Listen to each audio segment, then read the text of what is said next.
Boa noite de novo. Olá, boa noite. Mais um dia, mais uma noite, né, gostosa?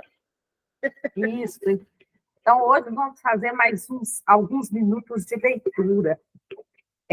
Então, começa com o centramento, faz o centramento rapidinho e eu começo com a leitura e depois você continua.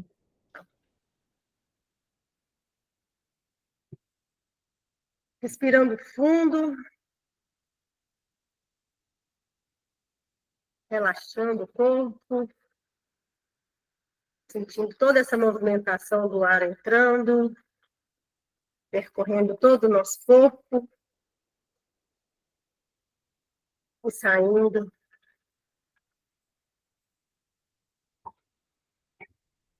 E assim nós vamos sentindo todo esse movimento, centrando a nossa energia, o nosso movimento, o nosso pensar, o pulsar do nosso coração.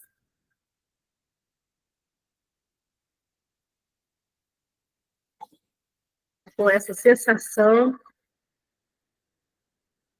nos colocamos agora aqui neste momento, abertos a esse conhecimento, a essa leitura e esse estudo que vamos iniciar.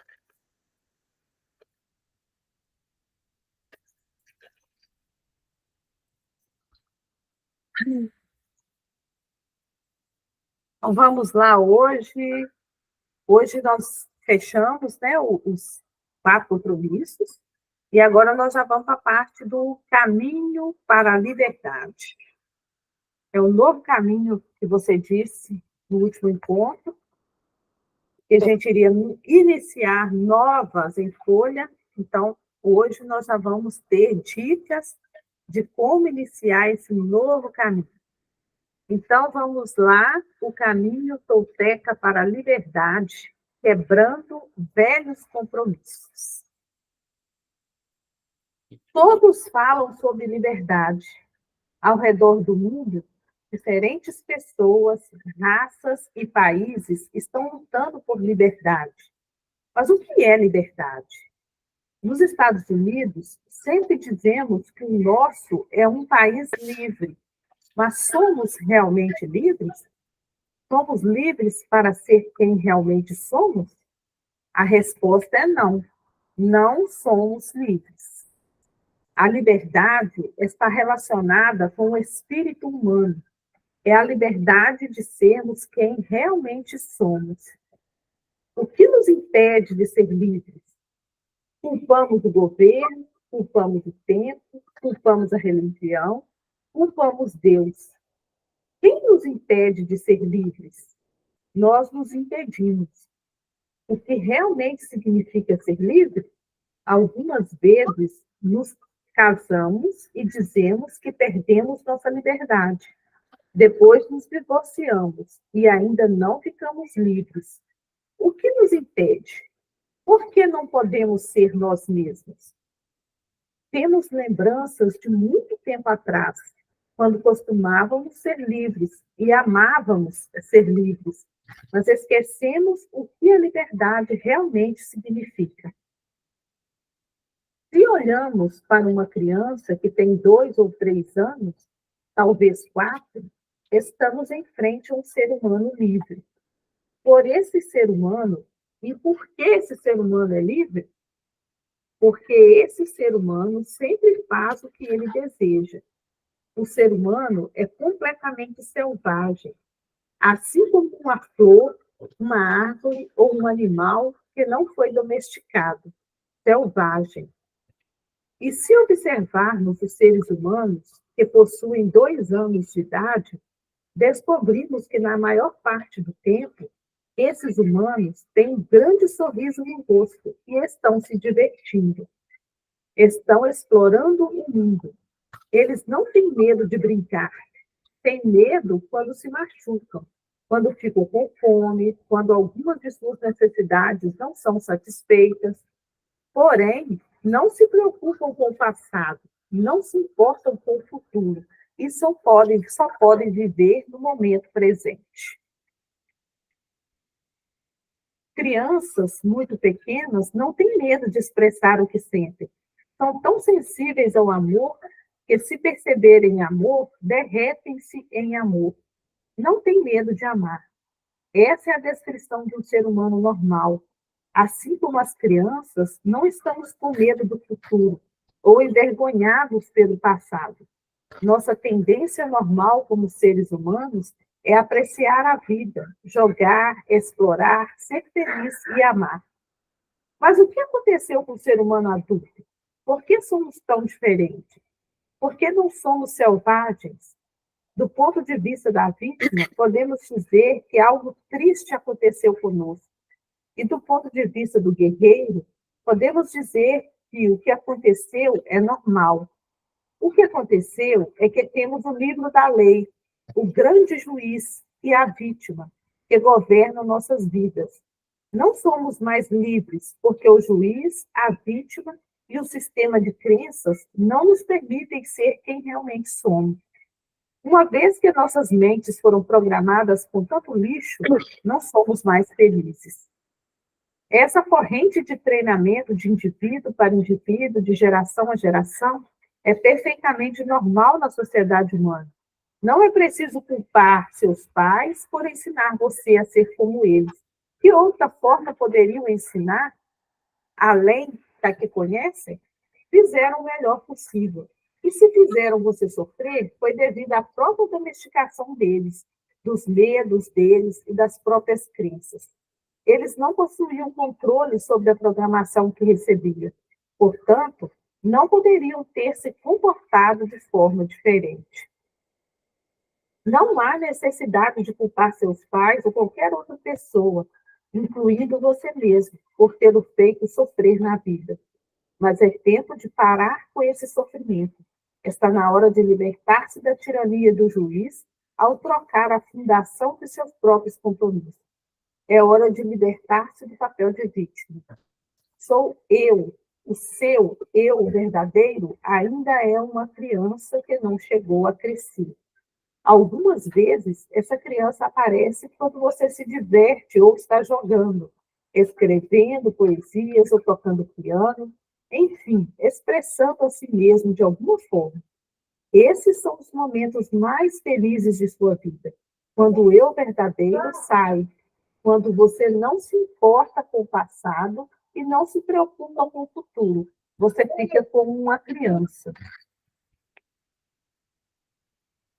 Mas existem algumas coisas que mudam tudo. Nós as chamamos de responsabilidades. O juiz, espere um segundo. Você é responsável. Tem coisas para fazer. Precisa trabalhar. Precisa frequentar a escola. Precisa ganhar sua vida. Todas essas responsabilidades nos vêm à mente. Nosso rosto se altera e nos tornamos sérios outra vez. Se você observar as crianças brincando de adultos, vai perceber que os rostos delas mudam. Vamos fingir que eu sou um advogado, e logo os rostinhos mudam. O rosto do adulto assume. Vamos para o tribunal, e esse é o rosto que enxergamos. Vamos para a corte, e esse é o rosto que enxergamos. O que enxergamos? Somos ainda crianças, mas perdemos nossa liberdade. Pode continuar aí, Melissa. A liberdade que estamos procurando é a liberdade de ser nós mesmos, de nos expressar. Mas, se examinarmos nossas vidas, veremos que, na maior parte do tempo, fazemos coisas para agradar os outros, apenas para ser aceitos pelos outros, em vez de viver nossas vidas para agradar a nós mesmos. É o que acontece com a nossa liberdade.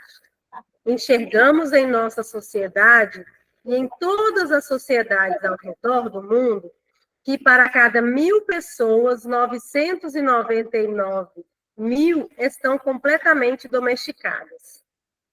A pior parte é que a maioria de nós nem ao menos tem consciência de não ser livre. Existe algo no interior sussurrando para nós que não somos livres, mas não compreendemos o que é e por que não somos livres. O problema com as pessoas é que vivem suas vidas e nem chegam a descobrir o que o juiz e a vítima governam suas mentes e, portanto, não têm uma chance de ser livres. O primeiro passo na direção da liberdade pessoal é a consciência. Precisamos estar conscientes do problema para poder resolvê-los. A consciência é sempre o primeiro passo, porque se você não está consciente, não existe nada para mudar.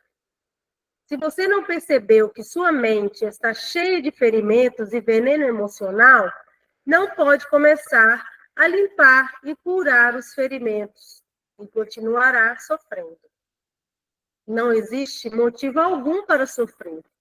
Com a consciência, você pode ser rebelde e dizer: chega. Você pode procurar por uma forma de criar e transformar seu sonho pessoal. O sonho do planeta é apenas um sonho, e nem ao menos é real. Se você entrar no sonho e começar a desafiar suas crenças, vai descobrir que sofreu todos aqueles anos por nada. Por quê? Porque o sistema de crenças no interior de sua mente é baseado em mentiras. Por isso, é tão importante que você domine o próprio sonho. Por isso, os toltecas se tornaram mestres do sonho. Sua vida é a manifestação de seu sonho. É uma arte. E você pode mudar sua vida a qualquer momento em que não estiver gostando do sonho. Os mestres do sonho criaram obras-primas de vida. Controlaram os sonhos fazendo escolhas. Tudo tem consequências e o mestre de sonhos está consciente das consequências. Ser tolteca é uma forma de viver em que não existem líderes nem seguidores, em que você possui a sua própria verdade e vive de acordo com ela. Um tolteca se torna sábio, selvagem e livre outra vez.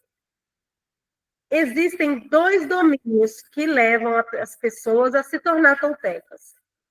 O primeiro é o domínio da consciência. Significa tornar-se consciente de quem realmente somos, com todas as possibilidades. O segundo é o domínio da transformação. Como mudar? Como ficar livre da domesticação? O terceiro é o domínio da intenção. Intenção, do ponto de vista dos toltecas, é aquela parte da vida que torna a transformação de energia possível.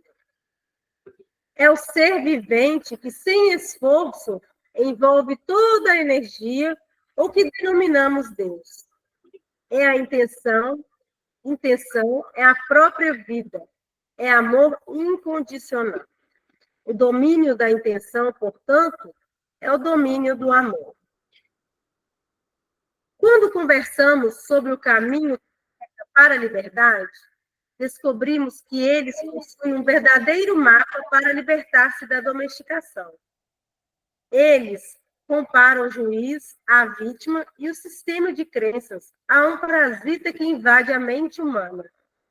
Do ponto de vista tolteca, todos os seres humanos domesticados são doentes. São doentes porque existe um parasita que controla a mente e controla o cérebro. A comida, para o parasita, são as emoções negativas produzidas pelo medo. Se repararmos a definição de parasita, descobrimos que um parasita é um ser vivo que vive de outros seres vivos, sugando sua energia sem nenhuma contribuição útil em troca e machucando o hospedeiro pouco a pouco. O juiz, a vítima e o sistema de crenças se encaixam bem nessa descrição. Juntos formam um ser vivo, feito de energia psíquica ou emocional, e essa energia está viva. Claro que não se trata de uma energia material, mas tampouco as energias são energias materiais. nossos sonhos não são energia material da mesma forma, mas sabemos que existem. Uma das funções do cérebro é transformar essa energia material em energia emocional. Nosso cérebro é uma fábrica de emoções. E temos dito que a função principal da mente é sonhar. Os toltecas acreditam que os parasitas, o juiz, a vítima e o sistema de crenças controlam sua mente, controlam seu sonho pessoal. Os parasitas sonham pela sua mente e vivem na sua vida por intermédio de seu corpo. Sobrevivem nas emoções que têm do medo e se alegram com o drama e o sofrimento. A liberdade que procuramos é usar nossa própria mente e corpo para viver nossa própria vida, em vez da vida do sistema de crenças. Quando descobrimos que a mente é controlada pelo juiz, pela vítima e o nós, verdadeiro fica num canto. Temos apenas duas escolhas.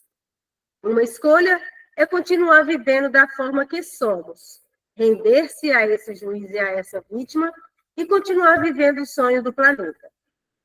A segunda escolha é fazer como quando éramos crianças e os pais tentavam nos domesticar. Podemos nos rebelar e dizer não. Podemos declarar uma guerra contra os parasitas, uma guerra contra o juiz e a vítima, uma guerra pela nossa independência, uma guerra pelo direito de usar nossa própria mente e nosso cérebro. Por isso, nas tradições xamanistas em toda a América, desde o Canadá até a Argentina, as pessoas chamam a si mesmas de guerreiros, pois estão em guerra contra os parasitas em suas mentes.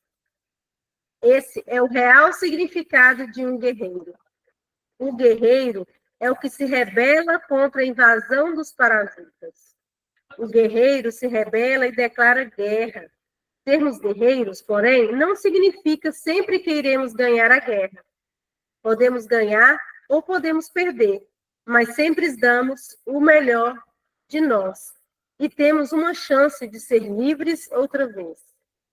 Escolher esse caminho nos dá, no mínimo, a dignidade da rebelião e nos assegura que não seremos vítimas inocentes de nossas emoções frívolas ou do veneno emocional dos outros.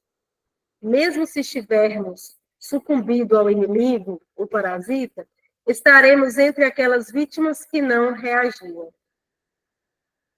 Na melhor das hipóteses, ser guerreiro nos fornece uma oportunidade de transcender o sonho do planeta e de alterar o sonho pessoal para um sonho que chamamos de céu. Assim como o inferno, o céu é um local que só existe no interior da nossa mente. É um lugar de alegria, onde podemos ficar felizes, onde somos livres para amar e ser quem realmente somos. Podemos alcançar o céu enquanto somos vivos. Não precisamos esperar até morrer. Deus está sempre presente e o reino do céu se encontra em toda parte. Mas primeiro, precisamos ter olhos e ouvidos para enxergar e escutar a verdade. Precisamos estar livres de parasitas. O parasita pode ser comparado a um monstro com 1000 cabeças. Cada cabeça do parasita é um dos medos que temos. Se queremos ser livres, temos de destruir o parasita. Uma das soluções é atacar o parasita de frente, o que significa enfrentarmos cada um dos nossos medos um por um. Esse é um processo lento, mas funciona. A cada vez que enfrentamos um dos medos, ficamos um pouco mais livres. Uma segunda abordagem do problema é parar de alimentar o parasita. Se não dermos comida a ele, podemos matá-lo de fome. Para fazer isso, é preciso aprender a controlar nossas emoções. Conseguir controlar nossas emoções, precisamos nos abster de alimentar as emoções que derivam do medo. Isso é muito fácil de falar, mas difícil de realizar. É difícil porque o juiz e a vítima controlam nossa mente. Uma terceira solução é chamada de iniciação dos mortos. Posso continuar?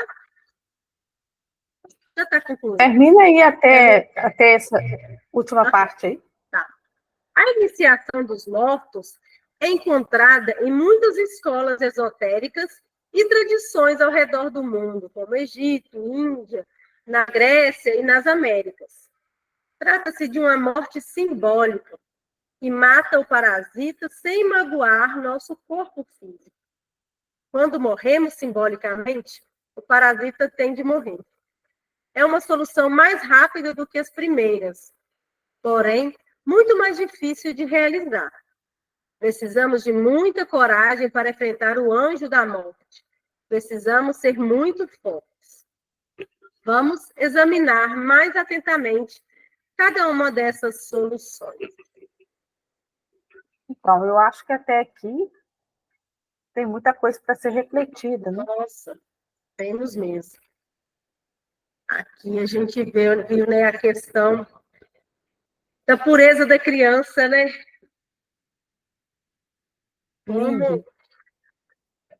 Como ser criança é bom, e como é bom quando a gente olha para uma criança, como a gente, né, relembra desse saudosismo, dessa infância inocente. Uhum. E é interessante que muitas pessoas ficam tão nervosas e agitadas quando tem crianças por perto, reclamam, né? Até pais que falam para os próprios filhos que arrependem de tê-los em casa, e como que é importante a gente observar e olhar que Jesus disse que o céu é dos pequeninos, venham a mim os pequeninos, porque deles pertence o reino dos céus. Porque nós realmente só encontramos o céu dentro de nós quando nós conseguimos ter a simplicidade e ter a paz de uma criança. Então, ele deixa bem claro aqui, a criança não está preocupada com o passado e muito menos com o futuro. Ela simplesmente vive o momento. E por isso ela consegue estar feliz. Por isso ela consegue ser quem ela realmente é. Até ser domesticada, né? Até ser domesticada. E o que os pais vão fazer se eles também forem domesticados? Eles vão domesticar as crianças também. E aí nós chegamos nesse ponto de adultos onde, e deixa claro aqui para nós também essa parte do texto, que não é fácil a gente se livrar desse juiz, e dessa vítima que tem dentro de nós. É um processo. E quanto mais a gente se afasta dele, quanto mais medo a gente tem, mais a gente permanece sendo vítima ou sendo juiz de nós mesmos e não podendo ser quem nós realmente somos. E assim a gente fica aprisionado, né? Quando citou dos medos, né, que a gente tem que enfrentar os nossos medos, e deu o exemplo do monstro com muitas cabeças, eu lembrei de um desenho que eu assistia na minha época, passava a Caverna dos Dragões, sempre aparecia, né, falei, gente, todo episódio eles tinham que enfrentar aquele monstro com aquele tanto de cabeça. E eles falam que aquele filme aquele desenho né, são aquilo ali eles já estavam mortos, né? Eles falam que... E é uma representação real. Tem muitos filmes e desenhos que eles são baseados em textos e histórias que contam das civilizações antigas, culturas antigas, da forma como eles pensavam. E algumas pessoas têm acesso a essas informações e criam filmes e desenhos, e quando a gente tem uma visão mais clara, mais aberta, a gente consegue perceber. E esse desenho, ele realmente tinha uma representação que era disso aqui mesmo. Porque eram crianças, né, buscando sempre a saída, nunca encontram a saída, e sempre aparece, né, esqueci o nome lá um que é todo feio, que aparece no cavalo, e sem o mestre dos magos, né, que é o que fica sempre dando as dicas, mas que eles nunca conseguia chegar. É, Eu nunca senti, né, nenhum episódio que eles conseguissem. isso. E assim a gente vai vivendo, né, crescendo com essas ilusões e nos doutrinando, né, nos domesticando, nos Exatamente. prendendo nas crenças. Vamos criando as máscaras para. E as nossas máscaras, as nossas limitações, os nossos bloqueios, e os medos são tantos que eles não nos permitem sair do lugar, né? E agora, no finalzinho, ele já está dando dicas para a gente de como que a gente pode trabalhar isso, para a gente se soltar, para sermos livres e para conseguirmos cumprir com esses compromissos. E agora, nas próximas leituras, nós já vamos ver cada um deles, cada uma das soluções que ele propõe para nós, de uma forma mais clara, para que a gente possa colocar em prática realmente e começar a trabalhar isso. De trabalhar esses compromissos em nós, para a gente poder sair desse lugar que nós estamos e passarmos para a evolução. Aqui no finalzinho ele fala, né, que a nossa liberdade, a liberdade que procuramos é usar a nossa própria mente e o nosso próprio corpo para viver a nossa própria vida, né? Em vez de viver a vida do sistema. É buscar o nosso próprio eu, né? Nossa liberdade do eu. Quem eu sou verdadeiramente. Isso. E os parasitas são juiz, vítima e sistema de crenças. Ou, às vezes, nós somos juiz, estamos julgando a nós mesmos e aos outros, porque os outros são os nossos espelhos, então nós nos julgamos e julgamos os outros. Imputamos a pena e fazemos até cumprir essa pena em nós mesmos e nos outros. Depois nós temos a vítima, que quando nós não estamos atacando, nós somos as vítimas, as coitadinhas, cada fica procurando culpado, e fulano que fez isso, ciclano que fez aquilo. Então a gente sempre é um coitadinho e ficamos presos nesse lugar como se não fôssemos capazes de assumir a nossa parte de responsabilidade. E depois o sistema de crenças, que é muito forte e muito pesado para nós e exige de nós uma decisão séria de destruir esse sistema de crenças e criar um novo sistema, para que a gente possa ser realmente livres. E aí a gente tem os 3 domínios também. Né? O domínio da consciência, domínio da transformação e o domínio da intenção. Que é o que nós vamos... Que são os desafios, né? Então, né, o domínio da consciência é tomar consciência de quem realmente nós somos. O domínio da transformação é como mudar, como que nós vamos ficar livres, né, dessa domesticação. E o domínio da intenção, que para eles, né, na visão dos Toltec, é a parte da vida que torna a transformação da energia possível. Né, o domínio do esforço, envolve toda a energia da liberdade, que é a Deus, né? Que é da intenção, que é por amor. Por amor. O amor é o único capaz de transformar tudo. E se a intenção é a própria vida é amor incondicional. Nós estamos entrando agora numa parte libertadora. É muito grande isso, né? É transformador. Eu vejo que nós vimos até agora, né? Assim, nós começamos a desembaçar a névoa, né? Para a gente conseguir expandir o nosso campo de visão. E como transformar, né? Quebrar esses compromissos e nos tornar, crescer a cada dia como pessoa nessa caminhada, né? Nessa vida que a gente vive em busca, né? De preencher os vazios da vida e mal sabendo que as respostas estão todas dentro de nós mesmos. É um longo caminho a ser percorrido. Por isso que a gente não tem tempo a perder. Nós morremos sem conseguir, sem saber praticamente nada. para nós vermos que esse sonho, apesar de ser um sonho bem passageiro, bem rápido, essa vida, nós não temos tempo a perder, porque ele é um sopro e nós nunca vamos ser capazes de dominar tudo, mas cada coisinha que a gente consegue vencendo a cada dia é uma evolução muito grande no cumprimento da nossa missão e do nosso propósito aqui. Muita coragem. Coragem. E a palavra-chave é essa, coragem.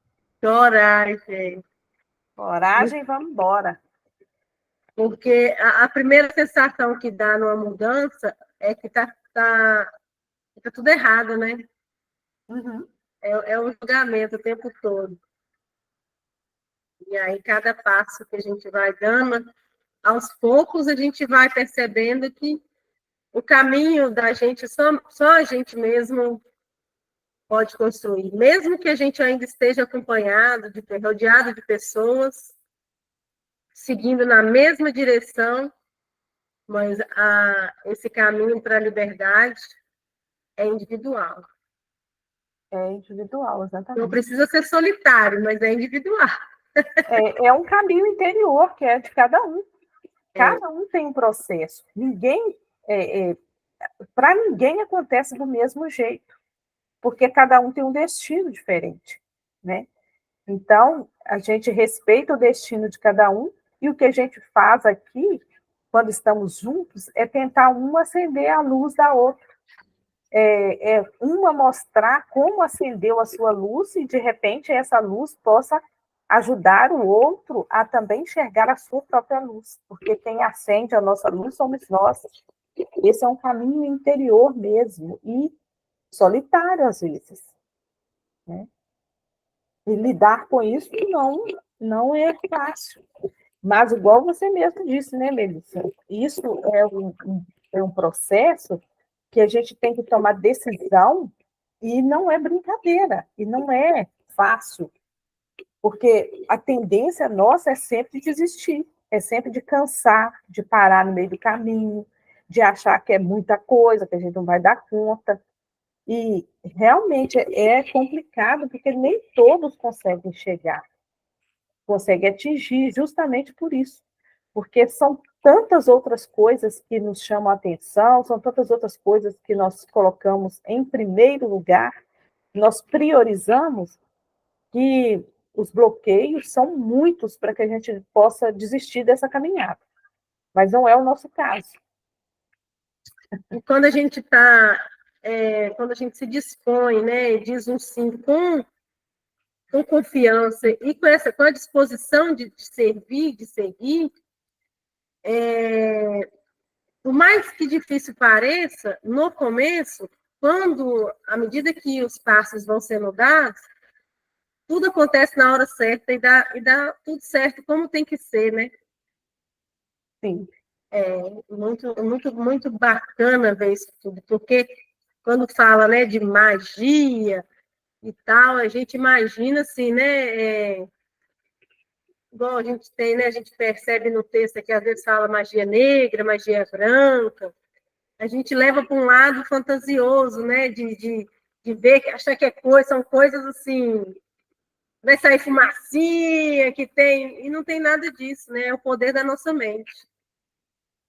Não tem nada de magia. Na verdade, nós todos somos parte dessa história, dessa magia e desse sonho.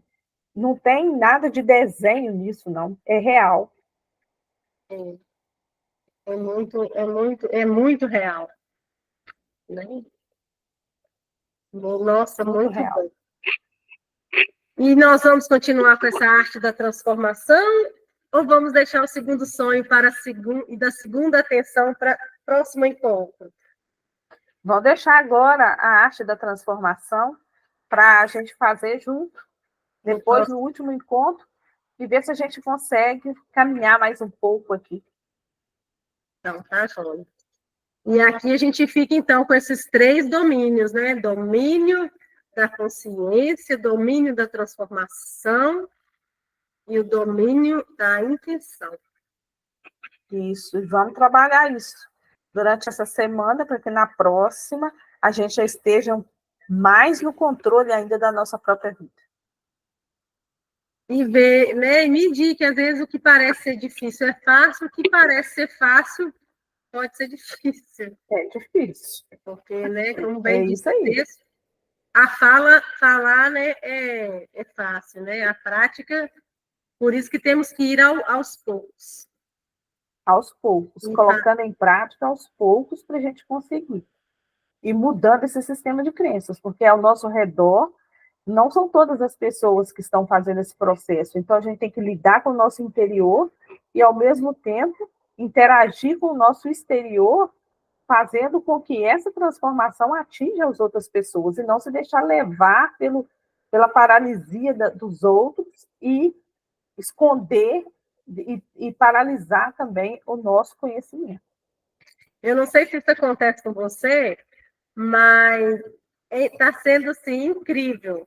Depois que nós começamos a estudar, como a gente estuda falando, eu estou tendo experiências assim que eu nunca tive nesse tempo todo de estudo dessa filosofia sistêmica. De pessoas assim, de chegar em lugares que você nem fala nada, né, do sistema, de como funciona essa questão da. E o assunto surge. E as pessoas que estão conosco, né, familiares, né, como eu tenho aqui, né, na minha casa pessoas que ainda não estão abertas a essa nova proposta, né, de estudo, como que isso tem aparecido em momentos que eu estou acompanhando dessas pessoas que não têm esse tato ainda, nesse olhar para a visão sistêmica, né? E hoje mesmo aconteceu a situação dessa, conversando com a senhora de quase 90 anos, e as viagens dela que ela fez para ela foi conhecer a igreja, que ela foi em Toledo, né, se não me engano, em Portugal, na Espanha, e aí que ela teve uma experiência muito sensitiva, ela, e um padre perguntou para ela, né, se ela estava na frente de uma igreja lá muito bonita, e aí o padre viu que ela estava sentindo muito calor, e ela estava toda de cachecol, toda equipada por causa do frio, e o padre perguntou para ela se ela era sensitiva, porque só ela estava sentindo calor, muito calor. E aí o padre chamou ela para conhecer a igreja por outros ângulos. E aí foi explicando para ela, né, lá dentro da igreja, ele explicou para ela por que ela sentiu calor. Ele explicou que na frente daquela igreja, há muitos anos atrás, era um local onde as bruxas eram queimadas. Então, como assim, né, já tá, ela sentiu aquele calor, porque o local ali era usado para queimar as mulheres, né, os bruxos da época. E ela sentiu a energia daquele local, daquele. Que interessante, né? Muito interessante. E eu falei, gente, e ela, na hora que ela começou a falar, a pessoa que estava do meu lado, que não ainda, né, não fala esse tipo, não tem essa percepção e não tem esse estudo, a pessoa falou, deu uma desculpa lá e saiu, sabe? Então, incomoda. Assim, quem ainda não está aberto, acha que, né, mas eu achei incrível, porque por ser uma senhora de 90 anos, já tem essa abertura, né, essa amplitude de visão, de filosofia, e como os dois mundos, né, vão se deparar com ela, e com a pessoa que estava do meu lado, que não ainda tem, não pratica esse estudo, como o comportamento mudou, assim, foi muito legal observar essa. E como o campo, né, vai mostrando, e onde a gente vai, alguém toca nesse assunto e vai chegando. O campo se abre. À medida que você se abre, o campo vai se abrindo também. E todos nós temos um campo que são aqueles que estão ligados a nós de alguma forma. E o próprio universo já vai trazendo essas pessoas, se aproximando essas pessoas que estão interligadas e conectadas. Por isso que nada acontece por acaso. Mas muito interessante a experiência dessa senhora, né? E mais interessante ainda você ter percebido isso, você pôde ter essa experiência e partilhar aqui né, com a gente, essa experiência muito interessante mesmo. Porque, assim, né, e você vê, queima de bruxas é coisa muito antiga, não é coisa né, de pouco tempo atrás. Não, da época da Inquisição. Muito tempo. Então, assim, o campo ainda existe, né? A gente sente a percepção, né? A sensibilidade das coisas. Se algo que aconteceu há tanto tempo ainda pode ser percebido, pode ser sentido, né? Sim. E muitas vidas, muitas pessoas estão ligadas ainda a esses fatos que aconteceram naquela época. Porque na época da Inquisição, na época que eles queimavam as bruxas, entre aspas, né, que eram mulheres que, por exemplo, uma curandeira, uma benzedeira, eram mulheres que tinham a percepção, que tinham conhecimento, elas tinham uma luz. E elas usavam essa luz para ajudar as pessoas. É claro que tinha algumas que usavam também para prejudicar as pessoas.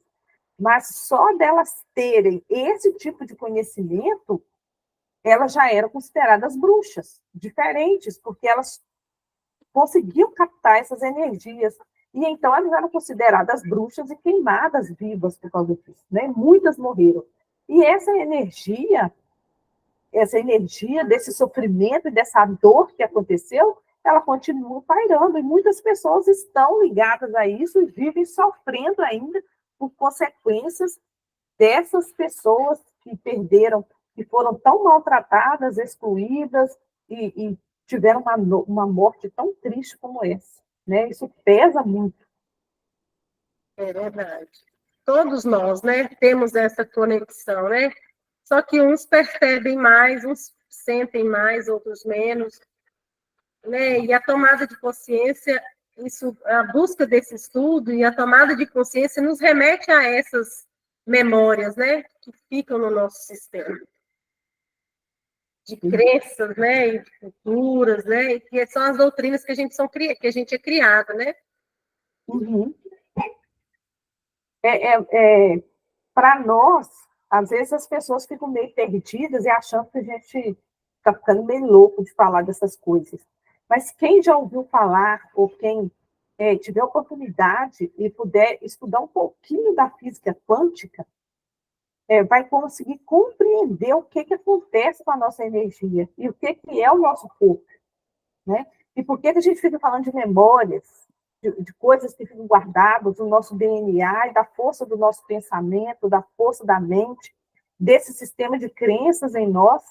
Então, isso é comprovado cientificamente. A física quântica trabalha isso, explica isso, como a força do nosso pensamento é capaz de atrair, como os prótons e os elétrons que formam o nosso corpo, como eles se conectam e como eles estão em movimento o tempo inteiro. E a gente fica preso aqui nesse corpo aqui, nessa matéria, né? Nessa matéria densa e pesada, mas nós não somos isso. O pensamento é energia. E o sentimento é magnetismo puro. Pois é isso mesmo.